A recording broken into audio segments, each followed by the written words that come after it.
ओम शांति।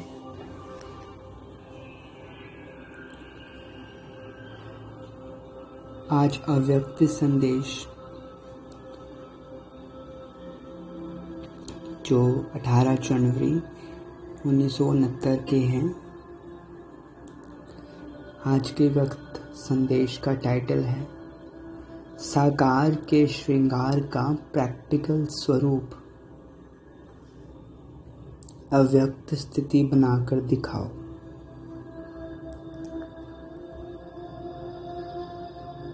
दादी कहते, आज जब वतन में गई तो जैसे ही हम पहुंची तो बाप दादा सामने थे ही, लेकिन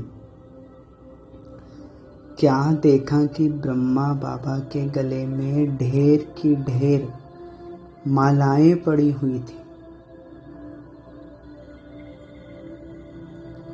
फिर बाबा ने कहा,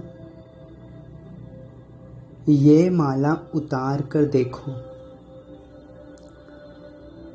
माला उतारी तो कोई बड़ी माला थी, कोई छोटी।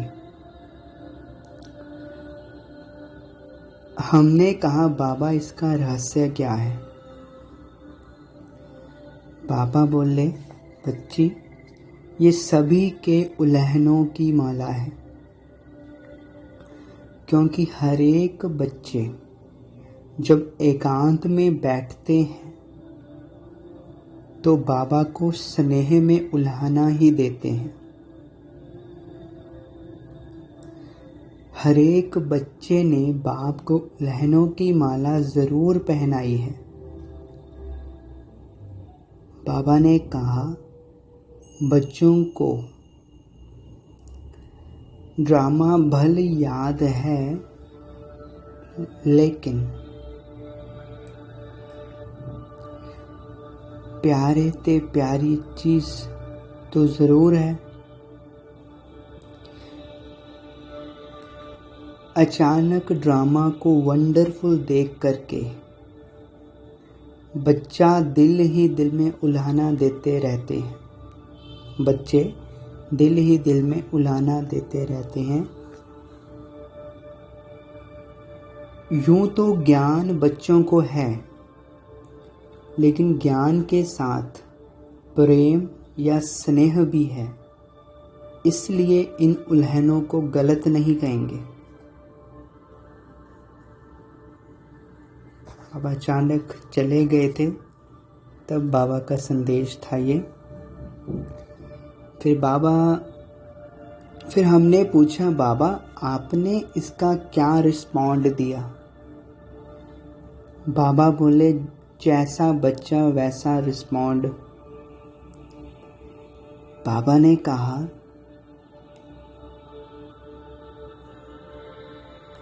मैं भी रिस्पॉन्ड में बच्चों को उल्हनों की माला ही पहनाता हूं। वह कौन सी? बाबा ने सुनाया, जो बाप की आश बच्चों में थी, वह साकार रूप में बाप को नहीं दिखलाई, तो जो अब अव्यक्त रूप में दिखलानी है। बाबा ने कहा, यह उल्हना भी मीठी रूह रिहान है। यह भी एक बच्चों का खेल पाल है। साकार रूप में जो बाप दादा ने श्रृंगार कराया, वह अब अव्यक्त वतन में बाप दादा देखेंगे। यह सीन पूरी हो गई।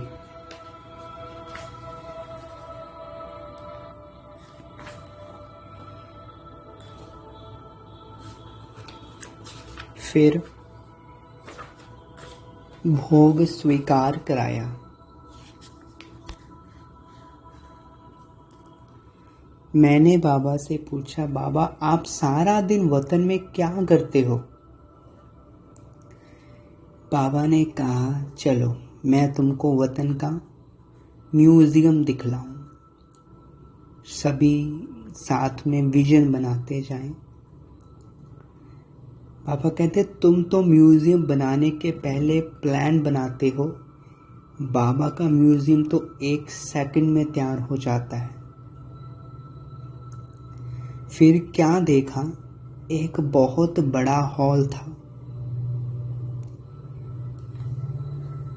एक ही हॉल में हम बच्चे ढेर की ढेर मॉडल के रूप में खड़े थे। हमने कहा बाबा ये तो हम ही म्यूजियम में खड़े हैं। बाबा ने कहा बच्ची बाबा का म्यूजियम यही है। अभी तुम जाओ, जाकर एक मॉडल को देखो कि बाप दादा ने क्या क्या सजाया है।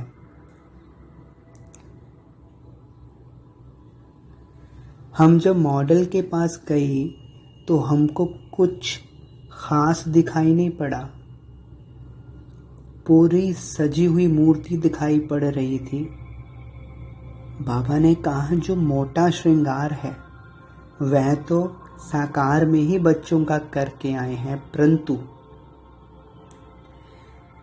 अब अव्यक्त रूप में क्या सजा रहे हैं। सभी श्रृंगार तो हैं, जेवर भी हैं, परंतु जेवर में बीच में नग लगा रहे हैं।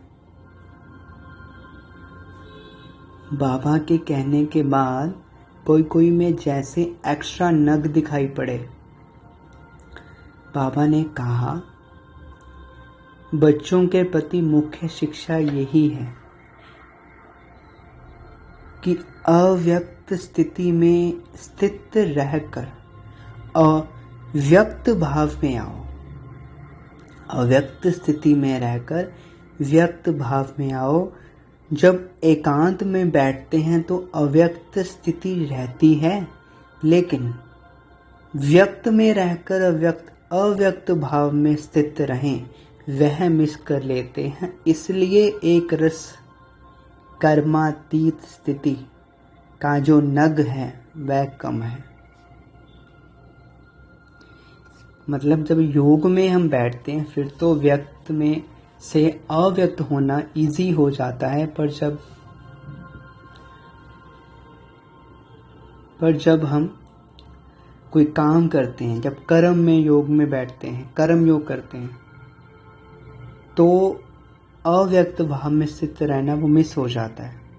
जैसे अब भी हम सुन रहे हैं, कौन से भाव में अव्यक्त फरिश्ता रूप में बैठे हैं, या कोई क्लास करते हैं तब भी फरिश्ता रूप में बैठे हैं, कोई कर्म करते हैं तब भी।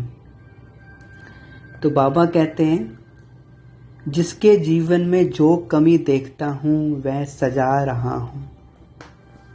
जैसे साकार रूप में ये कार्य करता था वही फिर अव्यक्त रूप में करता हूँ। बच्चों से जाकर पूछना कि सारे दिन में जैसे बाप बच्चों को सजाते हैं ऐसे बच्चों को भासना आती है। उस टाइम जो योग युक्त बच्चे होंगे उनको भासना आएगी कि बाबा अब मेरे से बात कर रहे हैं, सजा रहे हैं।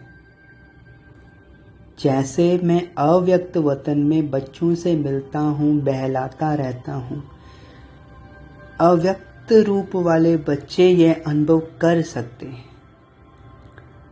मैं भी खास समय पर खास बच्चों को याद करता हूँ। ऐसी टचिंग बच्चों को होती ही होगी। मैंने कहा बाबा आप सभी को अव्यक्त वतन में क्यों नहीं बुला लेते, यहाँ ही बड़ा सेंटर खोल दो। अभी तो सभी बच्चे उपराम हो गए हैं। बाबा कहते ये उपराम अवस्था होनी ही चाहिए, हमेशा तैयार रहना चाहिए। यह भी याद की यात्रा को बल मिलता है। यह उपराम अवस्था सहज याद का तरीका है। अब बच्चों को कहना, ज़्यादा समय नहीं है, बाबा कभी भी किसको बुला लेंगे। ओम शांति। तो व्यक्त यानी जितना हो सके फरिश्ता स्वरूप में टिके रहें। कितना आनंद मिलता है। ये फिर भूल ही जाएंगे पुरुषार्थ क्या है। 24 आवर पुरुषार्थ चलेगा। कर्म करते हुए मैं फरिश्ता हूँ।